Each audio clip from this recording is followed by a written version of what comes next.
নমস্কার বন্ধুরা, সবাইকে শুভ সকালের অনেক অনেক শুভেচ্ছা।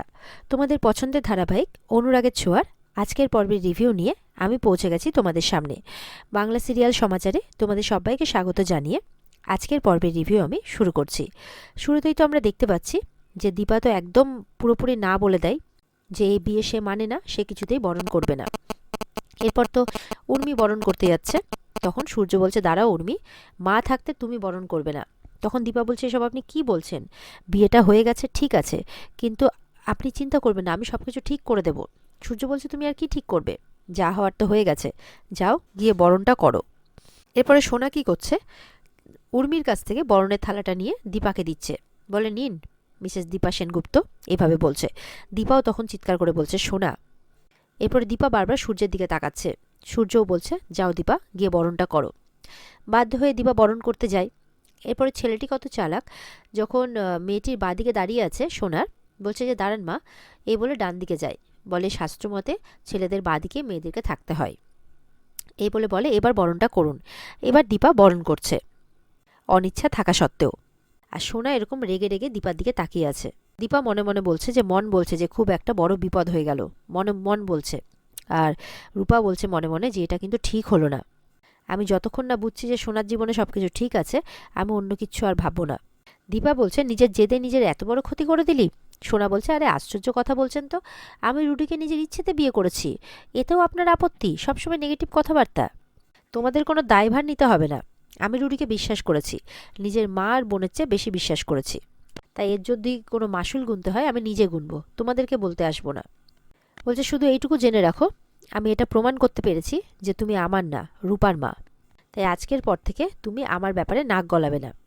রুডি বলছে, এরকম করে বলে না। তখন মায়ের নামে একটা শ্লোক বলছে রুডি, আর বলছে, চলো বড়দের কাছে আশীর্বাদ নিই। এরপর তো সবার কাছে আশীর্বাদ নিচ্ছে। সবাই মুখ ভার করে থাকলেও সূর্য বেশ হাসি মুখে আশীর্বাদ করছে, ভালো থেকো তোমরা। এরপরে রুডি মা বলে প্রণাম করতে গেলে সোনা বলছে, থাক, ওনাকে প্রণাম করার দরকার নেই, আমি আজকে আশীর্বাদ চাই, অভিশাপ বা দীর্ঘশ্বাস চাই না, এইভাবে বলছে। দীপা সোনার ব্যবহারে অত্যন্ত অবাক। এরপর তো দীপাকে আরো উল্টোপাল্টা কথা বললে রূপা বলছে, এসব কি বলছো তুমি? মায়ের আশীর্বাদ ছাড়া কেউ সুখী হতে পারে না, শয়তান ভর করেছে তোমার উপরে। এরপরে সোনা চিৎকার করে আবারও রূপাকে কিছু বলতে গেলে সূর্যের বাবা বলছে, যাও যাও, ওদের ঘরে নিয়ে যাও। সূর্য বলছে, সোনা, মাকে প্রণাম করে তারপরেই যাবে। আমি আমার স্ত্রীকে খুব ভালো করে চিনি, সে আর যাই হয়ে যাক নিজের মেয়েদের কোনোদিনই খারাপ চাইবে না, ক্ষতি চাইবে না। যাও প্রণাম করো। দীপা বলছে, থাক ডাক্তারবাবু, মায়েদের আশীর্বাদ প্রণামের অপেক্ষায় থাকে না। এই বলে দীপা ঘরে চলে যায়, পেছন পেছন রূপাও যায়। এরপর তো উর্মি ঘরে নিয়ে যাচ্ছে ওদেরকে। তখন রুডি বলছে, দাঁড়ান একটু। এই বলে ব্যান পার্টিকে বাড়ি পাঠিয়ে দেয়, তাদের টাকা পয়সা দিয়ে দেয়, আর যে সমস্ত মহিলারা এসেছিল তাদেরকেও যেতে বলে আর কি। তারপরে ঘরে নিয়ে যায় উর্মি দুজনকেই। এদিকে তো সূর্য পুলিশকে ফোন করে বলে যে তাদের মেয়ে ঠিক আছে। এদিকে দেখা যাচ্ছে যে দীপা ঠাকুরের কাছে বসে মন খারাপ করে চুপ করে বসে আছে আর কি। আর কি বলবে, আর কি বা চাইবে, যা হওয়ার তো হয়ে গেছে। রূপা তখন এসে তার মাকে সামলাচ্ছে। রূপা তার মাকে বলছে, হিংসুকুটি এটা কি করলো মা? ও মোটেও ভালো কাজ করলো না, ও সারা জীবন এর জন্য পস্তাবে।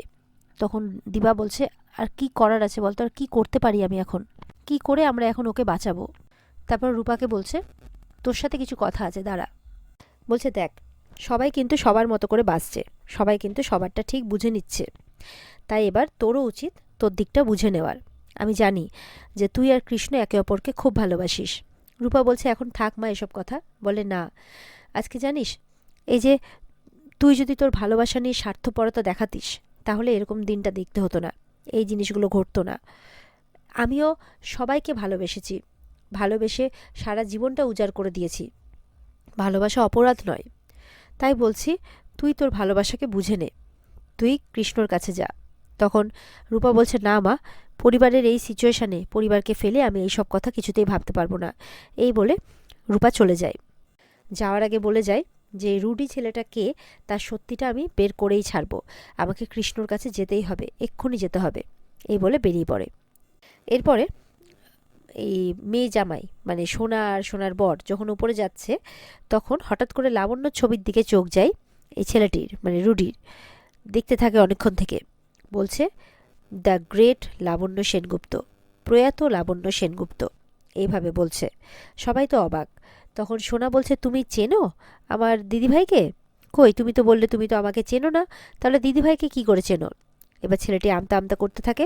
তখন মানে সূর্যের কাকিয়া বলছে, আরে দিদিভাইকে কে না চেনে না, দেশে বিদেশে সব জায়গায় দিদিভাইকে চেনে, দিদিভাই নিজেই তো একজন ব্র্যান্ড। এরপরে ছেলেটি কিন্তু লাবণ্য ছবির দিকে তাকিয়ে থাকতে থাকতে মানে এরকমও কথা বলে দেয়। সোনা বলছে, তুমি কি আমাকে চেনতে নাকি, মানে জেনে শুনে বিয়ে করেছো? ছেলেটি বলছে, হ্যাঁ, আমি জেনে শুনেই বিয়ে করেছি, সবটা জেনে বিয়ে করেছি। মানে খেয়ালবশত বলে ফেলেছে, মুখ থেকে বেরিয়ে গেছে কথাটা। তখন দীপা এসেছে। আমি জানতাম যে কোনো না কোনো উদ্দেশ্য নিয়েই তুমি বিয়েটা করেছো। আর ওর মুখে এই কথা শুনে কিন্তু সূর্য ওদিক থেকে হুইল চেয়ার নিয়ে তাড়াতাড়ি করে চলে আসে। বলে, তুমি কি বলতে চাইছো? এরপরে যখন দীপা কিছু বলতে যাচ্ছে, সূর্য বলছে, আমি কথা বলছি তো, আমাকে বলতে দাও। দীপা বলছে, না, আপনি ভেবেচিন্তে কথা বলছেন না, আমি খুব ভালো করে বুঝতে পারছি যে ও কোনো উদ্দেশ্য নিয়ে এই বাড়িতে এসেছে।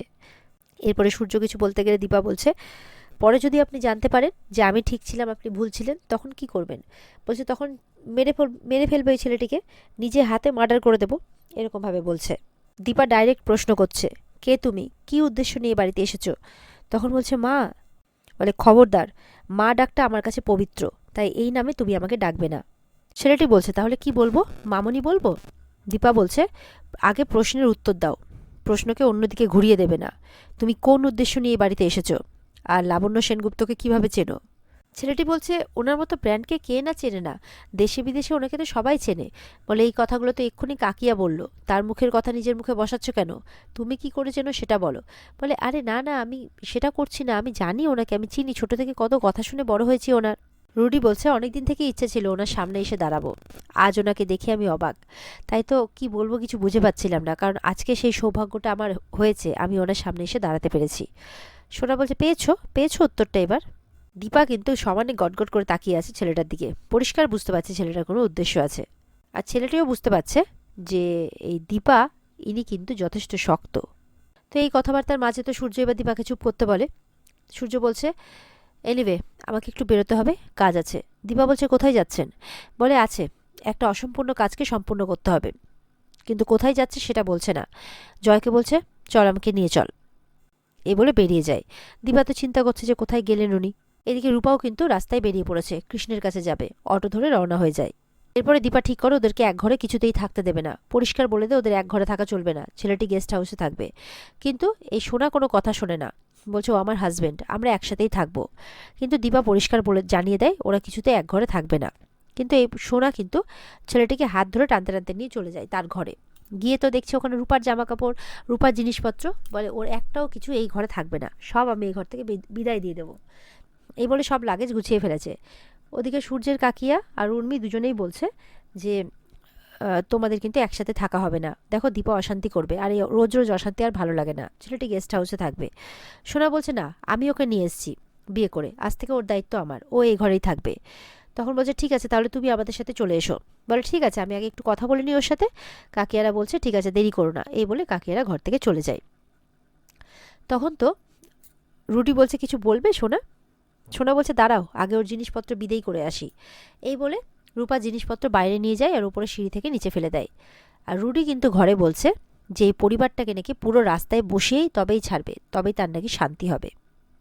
কিন্তু এখনও অবধি ছেলেটির আসল পরিচয় জানা যায়নি।